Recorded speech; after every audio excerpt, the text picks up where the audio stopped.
जालना शहर के वाल्मीकि नगर इलाके में दो गुटों के बीच हुआ मामूली विवाद देखते ही देखते खूनी संघर्ष में बदल गया।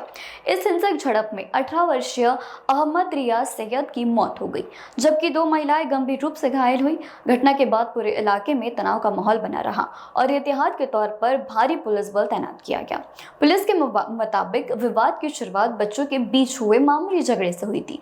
कुछ ही देर में दोनों पक्षों ने अपने अपने लोगों को मौके पर बुला लिया और देखते ही देखते तलवार, लोहे की रॉड, अन्य धारदार हथियारों से एक दूसरे पर हमला करना शुरू किया। हमले के दौरान अहमद रियाज सैयद के पेट में धारदार हथियार से कई वार किए गए। गंभीर रूप से घायल अहमद को तत्काल जिला सामान्य अस्पताल ले जाया गया, लेकिन इलाज के दौरान डॉक्टरों ने उन्हें मृत घोषित कर दिया।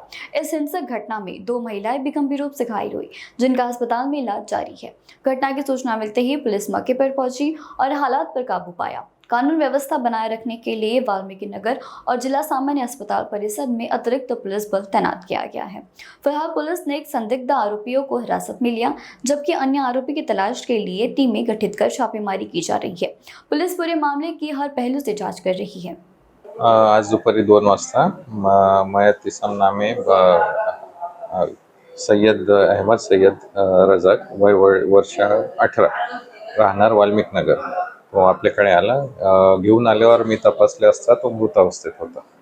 मग त्याला मृत घोषित केलं, नातेवाईकांना सांगितलं आणि बॉडी पीएम साठी पोलिसांना कळवले आणि बॉडी शिफ्ट केली मॉर्चरीमध्ये। मयताच्या शरीरावर डाव्या बाजूला एक खोल वार होता, छातीपर्यंत जात होता तो। ते मे बी मोठा चाकू असेल किंवा मग तलवार असू शकते, ते माहित नाही। यात जखमी किती आहेत? जखमी त्याच्या आधी दिव्य वाजता 2 जखमी आले, 2 महिला आले। नेमकी घटना काय घडली ते काही मारामारीची घटना होती एवढंच त्यांनी सांगितलं, दुसरं काही सविस्तर काही सांगितलं। बरं, जखमीची प्रकृती कशी आहे? जखमी जे आहेत ते प्रकृती चांगली आहे त्यांची, सिरियस कोणी नाही त्यांची। डॉक्टर आशिष देवळे। आणि मयताचं नाव काय? मयताचं नाव सय्यद अहमद सय्यद रियाज।